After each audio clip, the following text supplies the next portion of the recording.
lëvizjeve të ndosjes bashku me minoritetet po i prin ballës, me minoritetet jo serbe po i prin ballës për krijimin e institucioneve të reja.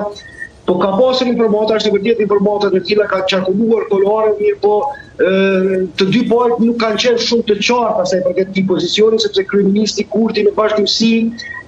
nuk ka lënë të nënkuptohet që ka vullnet shumë të madh për zonën Osmani për që t'i vazhdohet mandati i dytë i pozitën e presidentës, sepse ka deklaruar që do të bisedojë si me të ashtu edhe me subjekte të tjera parlamentare. Nuk e ka përjashtuar mirëmi që të mos të shkuptuemi se ka përjashtuar në mënyrë kategorike, mirë por nuk ka qenë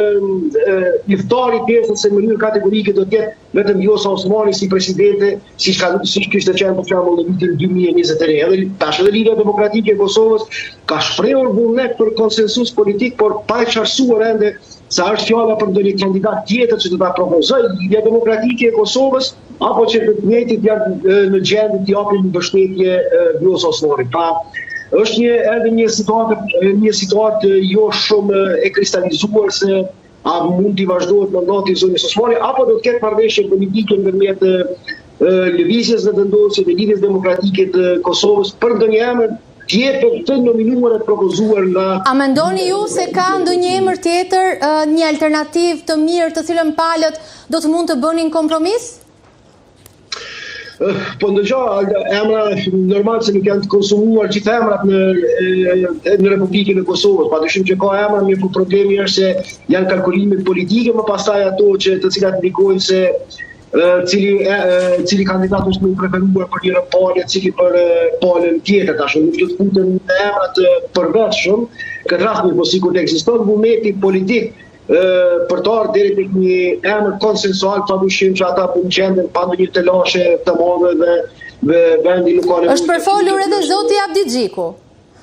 Të kanë qenë spekulime, unë nuk mund ta them me siguri plot sa bëhet fjalë për zotin Abdi Xhiku apo për dikën tjetër. Mirë po tash mbare se cili do të jetë shëndrimi i subjekteve politike, do të favorizojë më tepër një emër po e quaj kështu kushtimisht që të ketë një emër më tepër të karakterit teknik, apo i cili duhet dalë prej formacioneve politike. Kjo është dilema që mbetet të qartësohet gjatë ditëve në vijim, mirë po që tregon se krizën e kemi ende të tjera dhe jo që me votimin e sotëm të qeverisë është tejkaluar është siguruar vendit një stabilitet institucional politik apo gjatë, nga se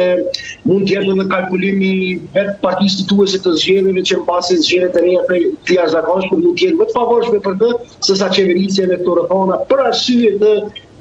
tjera që nuk lidhen as shumë me zhvillimet në Kosovë, por sa i përket presioneve të mundshme ndërkombëtare që mund t'i ketë qeveria e cila pritet si bazimazhose dhe ta marrë tashmë kontinuimin nga kuvendi në raport me detyrimet që ka marrë në procesin e negociatave në dialogun Kosovë-Serbi. Zoti Kasodi, u desh të dëshmonim një vit krizë të paprecedent politike, blokadë institucionale, ndërhyrje të gjykatës kushtetuese, zgjedhje të parakoshme për të arritur te kjo seancë sotme ku gjithçka u zgjidh në pak orë. Ka që lehtë pas ka qenë?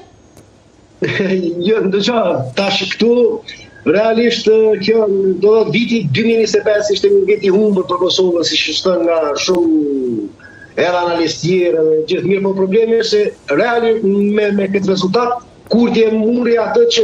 kalkuloj se dëshironte ta fitonte, ai domethënë me një shkatësie politike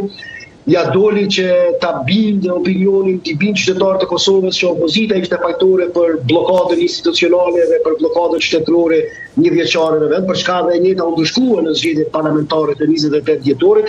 ndërkohë opozita nuk arriti të përfitojë të thotë rezultatet se si ka kalkuluar që do të mund t'i përfitonte duke ekspozuar Kurtin si një njeri i cili po e mbar vendin të bllokuar për shkak të mungesës dhe paaftësisë së tij për kompromise për marrëveshje të mirëfillta politike. Pra realisht ai vit ishte një vit të cilën Kurti e shfrytëzoi me mjeshtri politike për ta maksimalizuar më shumë potencën e tij elektorale dhe për të ardhur në atë situatë, sepse ka ndruar rezultati zgjedhor nga 8 deputet sa i kishte në zgjedhjet e nënshkurit, tashmë kemi 57 deputet. Kemi 57 deputet që i ka partia fituese e zgjedhjeve dhe kjo është e para, do të thotë, e dyta është një fenomen shumë interesant që ka ndodhur për një vit, thuaj se vendi u mbajti bllokuar për punën e nën kryetarit nga komuniteti serb, ku me insistimin e lëvizjes vendosje të luftohet që të njëjtit mos votoheshin pako, por veç duke i vendosur para një shantazhi patriotik partitë tjera shqiptare dhe pse nuk u propozua kjo si rrugdalje edhe pas zgjedhjeve të shkurtit, kjo formula e votimit në pako? Po, ndërgjohë, formula e votimit në pako ka qenë praktikë parlamentare e prej se ekziston kuvendi i Kosovës, në përvojën e tij prej se konstituohet kuvendi i Kosovës tashmë është hera e vjetër me përjashtim të legjislaturës së nën, votimi në pako ka qenë praktike zakonshme parlamentare. Por duke që mbase mungesa e interesimit në lëvizje dhe vendosje për ta ndarë pushtetin me tjerë, nga sa nuk i kishte numrat që veti formonte institucionet, dikoj që ta përdorë këtë kartë patriotike, duke i sfiduar edhe subjektet opozitare që nëse do të votonin për përfaqësuesin e listës serbe, do të ekspozoheshin në opinionin publik si bashkëpunëtorë të këtij formacioni që po ashtu ka lidhje të drejtë për drejta me Beogradin, e mbajti do thotë këtë temë gjallë në opinionin publik, duke rritur adrenalinën elektorale dhe në fundi arriti që ajo që ka mundur të bëhet. Zoti Kasolli, më fal, do duhet ju ndërpres vetëm për pak qaste, pasi mësojmë se sapo është votuar edhe qeveria e re, po bëhet